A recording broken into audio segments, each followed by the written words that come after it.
phone number to join, as always, 877-337-6666. Well, Gerrit Cole finally did it. Gerrit Cole finally earned his pinstripes, but that doesn't mean it's over, because he's got to do it a few more times in the month of October and maybe once or twice in November to earn his place in the pantheon of star players making a lot of money, performing when it counts the most. Congratulations. If we're going to be critical of him when he doesn't get the job done, you got to tip your cap when he does get the job done, and he got the job done. Good afternoon, Evan. How are you today, kid? Whether you want to admit it or not, whether certain Yankee fans want to admit it or not, he's gotten the job done in the postseason more times than not as a Yankee. Yeah, that's fair. That's very fair. But the first thing you said is so true. What he did last night was brilliant. We could get into it. But it needs to happen again and again and again for it to be remembered forever. Because he shut down Cleveland 2 years ago in the postseason. He shut down Tampa Bay 2 years ago in the postseason. He pitched on short rest in a Game 5 against Tampa Bay. He has pitched well in the postseason, but 371 days ago, he didn't. Correct. And the stench of 371 days ago stood with him and stuck on him really for a long time till last night. Because it's what we say. You know, you could have great regular seasons, and maybe New York's different than other towns. Probably not, though. You're going to be remembered for the big games, the postseason games that dictate an entire franchise's fortune. And listen, I'll give him credit because he gives up the solo home run. We're all kind of saying the same thing. Uh-oh. Another home run. He's given up a home run in 9 consecutive starts. Mm-hmm. Here we go. Yep. And then Cleveland gets the bases loaded, and here's the moment. And the moment was not too big for him. He didn't start sweating. He didn't start walking the ballpark. He got the strikeout when he needed it. And then even more importantly, I thought the fourth inning, coming back off of that, where he was an 8-pitch inning, whatever it was, and he settled back down, that is the sign of a great pitcher, and last night he was great. I think there are a few other parts to this with Gerrit Cole last night where you thought, as a Yankee fan, here we go, the bleep's going to hit the fan. First inning, Isaiah Connor-Falefa made a terrible play. Yep. He made a terrible play. And Gerrit Cole could have reacted to that in a bad way. But instead, he struck out Jose Ramirez, the best player on Cleveland. Instead, he struck out Josh Naylor, and he got through the inning and bailed out his defense. But more so than that, in that third inning after he gives up the home run to Kwan, and he hits Ahmed Rosario, and he gives up the double by Ramirez, and great job by Bader cutting that ball off with the run scores. Two things happened in that inning that could have been the end of Gerrit Cole. Things that you would say, it affected him, that's why he effed up. Number one, he induces a ground ball to first base.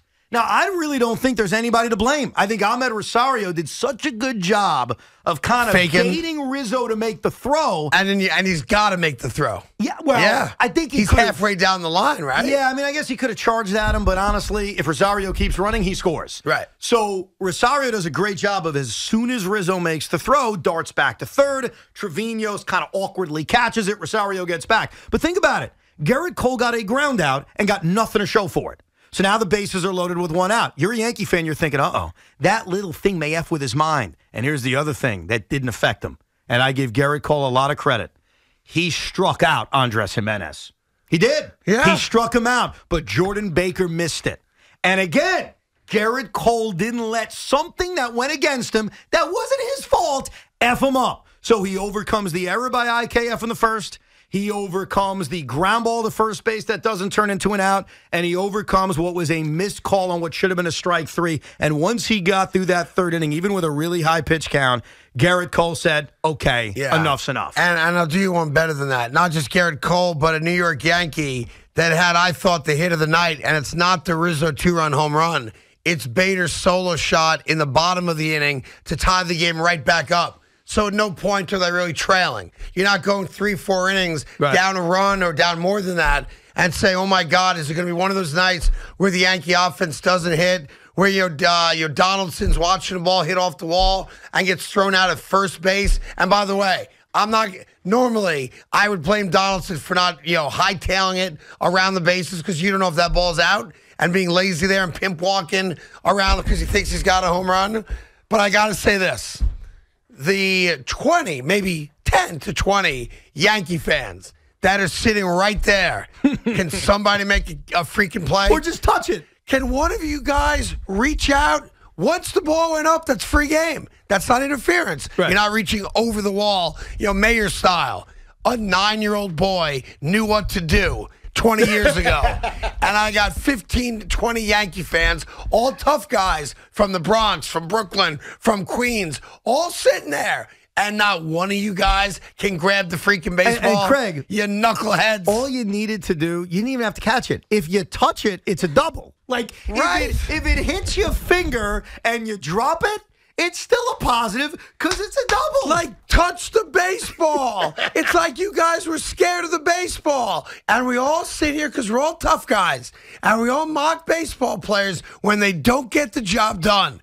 Well, that Donaldson ball hit the top of the wall and went up. Yes. And not one of you knuckleheads could put your hand on the ball. Unbelievable. Now, Donaldson's got to run. Guilty as charged. Yeah. That's on him. But I'm actually sort of with you on this. And I think what bothers Yankee fans is that this has happened before with Josh Donaldson. So it's fair to say, come on, I've seen this act before. But something else happened that I almost give Josh Donaldson a little bit of a break. Okay, go. The Yankee Stadium lights and the Yankee Stadium sound started to say, this is a home run. Yeah. They started doing their home run light show. And what's his name? Travis Chapman, the first base coach, gave him the home run high five. Woo! If you're Travis Chapman, you can't give him the home run high five unless you know it's a home run, and it wasn't a home run. So if we're going to get mad at Josh, we got to get mad at Travis Chapman. To be fair, Sorry. that was impossibly not a home run. I know. Like, the fact that didn't go over the wall, no joke, you're talking an inch? Yeah, but a couple of inches? have you gone back and watched the play again? I have a few times. Big Mac and I did some investigative work, and I'm very deeply concerned that a vendor may have caused this whole mess. There is a hot dog vendor. People are distracted. No, well, two things. Yes, and he puts the vending machine on the fence. Yeah, the box. Yeah. And it may have pushed the wall out a little bit. That may have caused the ball. Well, I can tell you what, if that guy's not selling hot dogs tomorrow or Friday, whenever the game might be, you'll know exactly why. But Donaldson's got to run. We all know that. And if you're sitting there in right field, can you do a better job, please? And touch the ball, spit on the ball, hit the ball, take out your glove and throw it at the ball. Just do something, because at that part of the game, we don't know if Rizzo's going to hit a 2-run shot. No, but we don't know that Gerrit Cole's going to settle down. But what really bailed Donaldson and Chapman and everybody out, whoever you want to blame, is that IKF rips that single, and then Oscar Gonzalez, the right fielder who made the great play on the Donaldson play, can't field it. He ends up on third, and then Trevino drives him in. I think getting a run in that fifth inning anyway to give them the lead, I really believe took a lot of the heat away from Josh Donaldson, because they immediately scored a run anyway. Yes, there's 100%. It wasn't like, oh my God, we don't know that run we're going to miss that run at some point. And Rizzo, of course, puts the game away. And give the Yankee bullpen credit. Seventh inning, couple outs, they come in, pop, pop, pop. Everybody did a nice job.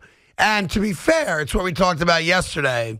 And listen, you make no apologies for it, because you shouldn't. The Indians, gosh, I'm gonna say it. I honestly am not saying it on purpose.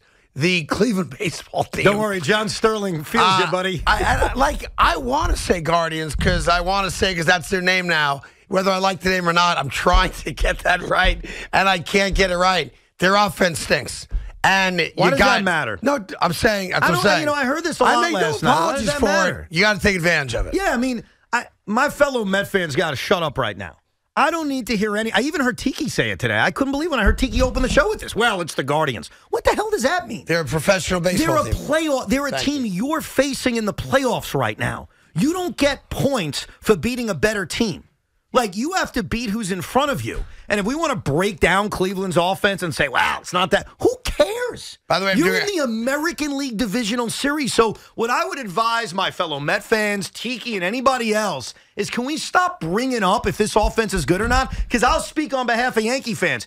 It doesn't matter if the offense is good or not. Who gives a rat's ass if this is a good offense or a bad offense? You've got to beat the team in front of you. Period. Stop. That's it. Yeah, I'm doing an impersonation right now. Would you like to guess the impersonation I'm doing right now. Well, you're shaking a bottle of water. Yes, I'm shaking a bottle of water in a rhythmic up and down motion. Oh, Cal Quantrill.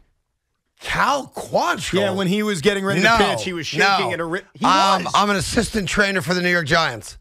Oh. There's more on that story coming up later in the show. Now, I do want to say one thing, and I think it's important because, I wasn't at the game. You weren't at the game. If you were one of the 45,000 people at the game, you probably did not know that this took place. And I have to say, I feel bad for Bob Costas. I love Bob Costas. He's my guy, all right? The fact that TBS made Bob Costas go through that stupid announcement before the game started that the game was almost not played last night, and the reason is shocking. That's the word he used. Yes, Now, I got to break this down. If you guys can grab me the audio. You have the audio? But I don't want the reporter yet. I just want the Costas part, if you have it, all right? I'm going to play it for you in a second. I want you to hear this because I'm going to go step by step. TBS owes all of us an apology, and I guarantee you that Bob Costas was livid that they made him a part of this because it's not a Bob Costas thing. So I feel bad for Bob that he had to do this. This is the announcement Bob Costas made for those of you that didn't watch the very start of the game last night on TBS. Go ahead. Now, big sellout crowd here, but we weren't 100% sure this game was going to be played tonight. And for more, and it's shocking, here's Lauren Shahadi. Stop it right there. By the way, it was in the 7th inning. Was that what did I say? Starting it was when I think it was when the Wise scared me for a second. Yeah, I'm sorry. Are we playing what we wanted me to play? I got you, pal. Yeah. I apologize. It was in the 7th. So you hear that and you go, oh my God, right? What happened? And I turned over and I said to Lucky, who's sitting next to me watching the game last night, and I'm half awake to be honest. And I go, what was that? Something happened in New York that this game almost didn't take place. And Costas deadpanned it. Yes. And when he said the word shocking, Lucky says to me last night, what happened? And I go, I have no idea what you're talking about. He goes, don't you do a radio show in New York City? So I was attacking you? Yeah. And I go, yeah, Luck, I do. And he goes, well, wouldn't you have known that something was taking place that might have stopped the Yankee game from not happening tonight? And I'm like, yeah, Luck, I would have known that. And I'm telling you, I have no idea what he's talking about. And then, honestly, and maybe because I was tired, and I was, my brain started going in bad places. Terrorist attack, shooting, some kind of thing with kids. And I'm like, oh, my God, what did the Yankees and Major League Baseball and our city leaders keep from us that we are now going to learn about? Because Costas didn't laugh about it. No, not at all. He said this game almost didn't take place, and the reason is shocking. Now, do you have the reporter? Very important here. I'm going to need you to stop it at a very certain point, and I need you to do that, okay? So he throws it to the gal. She's a reporter. Lauren Shahadi. Lauren Shahadi, I apologize. And listen to how she starts her report. Go ahead. Guys, thank you so much. Wild stuff. Here's what we know. Apparently. Stop. Wild stuff. Here's what we know. Right. Now, this is like a serious report now. Yeah. So this is like you'd watch like the evening news. The anchor says, major tragedy in New York City. Let's go out to so-and-so, the reporter, to tell us the latest, right?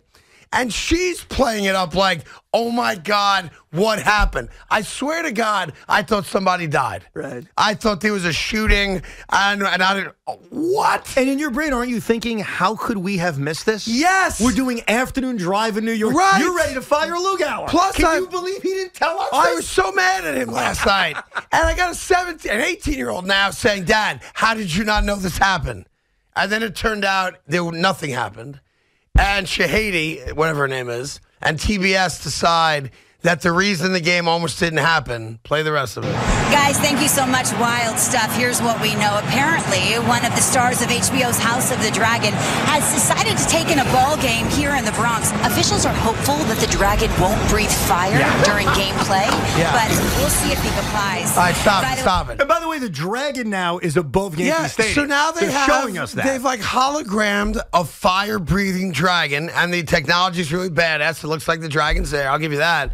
And now there's a dragon flying over Yankee Stadium that's about to breathe fire on us and knock out everybody that's there. 46,000 dead.